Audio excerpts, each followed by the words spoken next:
Hello guys, today we will be looking into a new concept where we are going to integrate Selenium WebDriver code with JMeter. Ideally, we should be using a headless browser while testing on JMeter with Selenium, because what JMeter will do, it will open all the sessions of uh, any browser at a single time, and then working with all those sessions will reduce the performance of your system, of your PC or JMeter in itself, and that will cause a problem sometimes. But anyway, we will have a look at how it is done. In this session I will show you how to work with a actual Chrome driver, and in the next session we will look into the HTML unit driver or the headless browser. So this is how I have written a code in Eclipse, a sample code I have written. I created a simple Java project, and in that I have added a source folder. In that there is a default package, and this is my sample.java. So double click on this to get a clear view of what this program is doing. I have imported all the necessary jars. Here we are going to use JUnit.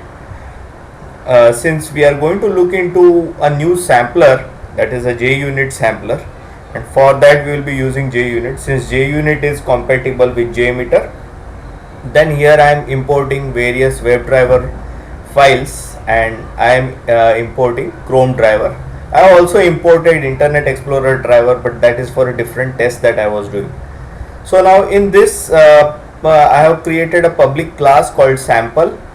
It has the same name as a test file, and there is a public WebDriver instance here. I mean it's a driver object, not an instance exactly. And then here I am creating a test method, sample, where I am first setting the property to the Chrome driver path and setting the WebDriver driver to webdriver.chrome.driver. Then I am setting a new instance for the Chrome driver.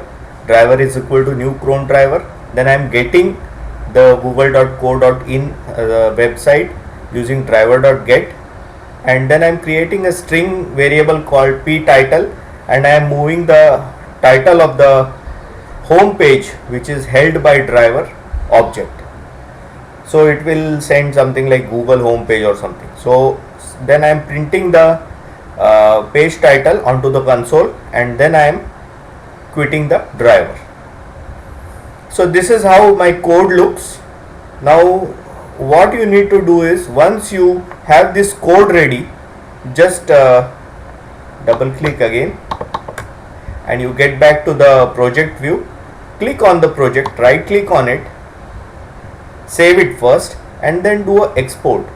When it asks for export, you click this Java. It will show you three options: jar file, Java doc, and runnable jar file. So select jar file and click next. Then select the jar file location over here. I have already done that, so I will not be doing that, and then click finish. So I am cancelling this. So once you click finish, it will be available. See, for example, I have, sorry guys, yeah, I have my test file over here, test1.jmx. Now I open, now once you have the not JMX, actually it's jar file. So it is, let me see what jar file we have created. Okay, anyway, the next thing to do is, once you have exported the jar file, you go to the lib directory of JMeter, lib directory, and there you will find a JUnit folder. Don't go into any other folder, and just copy paste that executable file over here. Okay, what I had done was, I copied it to my desktop and I cut it and pasted it over here. That's why I was not seeing it on my desktop. Okay, that clears up things. So now my executable file is here. After doing this, after doing the copy, just restart JMeter. Since I have already done that, I won't be restarting JMeter. So now when I open JMeter, I will be creating a new test plan. The test plan is there by default. I create a new thread group, and inside that thread group I add a JUnit request. The way to do that is right click, add, and add a sampler. So here you will find JUnit sampler, JUnit request. So this is how you add the JUnit request. After doing this, you just go back to the thread group. To start with, you can test with one thread group, but that's not required. Just put the number of threads as 5 and run it. So once you run it, just observe what happens. Before doing that, we can just test our code what it was doing. So let's run this over here.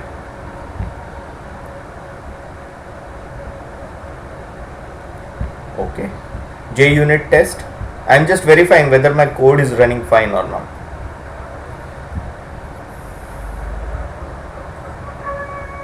Okay, it will open the JUnit session now, JUnit instance, I mean the Chrome session now. So it's opening. This takes a little bit time on my machine, since my machine has many softwares and it has become really slow.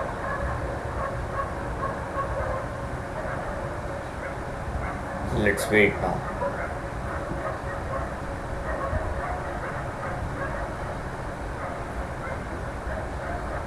Okay, you will see something like some text over here stating session allowed or something. I don't remember what the exact text is. So you will see that text over here. Okay, only local connections are allowed.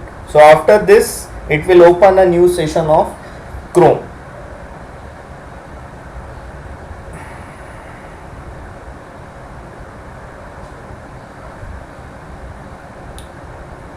Gosh, it is very slow.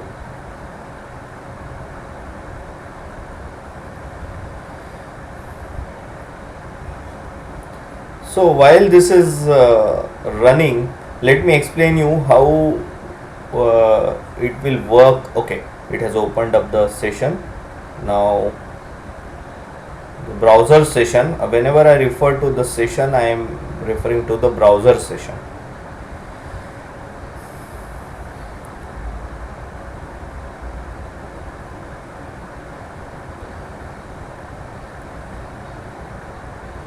So it started.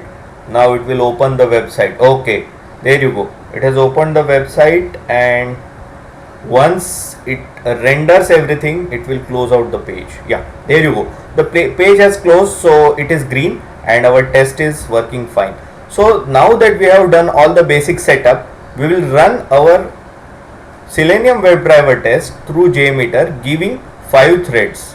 So it should open 5 instances of Chrome. Let's give it a go. Yeah, it has started. There you go. Suddenly 5 instances will open. This is not good for the performance of our system. So it is always recommended to use HTML unit driver or headless driver to do headless browser testing. That I will cover in the next session. So now this will close all the 5 browsers. It will verify, it will just take the title and it will close each of the sessions. Let's wait for some time.